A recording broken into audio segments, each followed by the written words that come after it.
هنعمل النهاردة الويسكي الحلال، او زي ما المحلات بتسميه ويسكي الغلابة.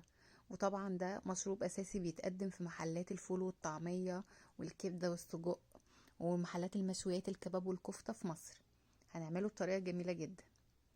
عندي طماطم هقطعها مكعبات، وفلفل رومي اخضر، ولو في حامي هيبقى جميل جدا. لقيت فلفل الوان رحت قلت ماشي يلا، لو مش موجود عادي جدا. وخيار بقى، وهقطع بصلايه وسط برضو جوانح، وشبت وبقدونس. بس كده خلاص. الشبت مهم جدا، بيدي طعم جميل قوي. هحطهم كلهم في الطبق كده، وهبدأ ان انا اتبلهم. التتبيله بتاعتي سهله جدا، عباره عن شطه وملح وبابريكا وكمون، توم مهروس، وحوالي ربع كوبايه من الخل، وعصير 2 ليمونه.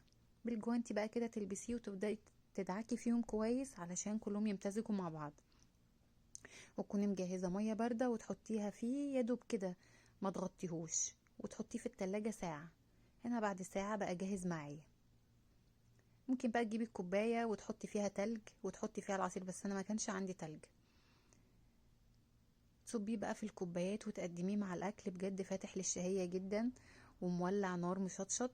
لذيذ بشكل مش عادي، وجميل جدا جنب الاكل. جربوه ان شاء الله هيعجبكم جدا. لو شفتوا الفيديو للاخر شكرا ليكم بجد، وما تنسوش تشتركوا في قناتي وتفعلوا الجرس عشان توصلكوا كل وصفاتي، وتقولوا لي رأيكم.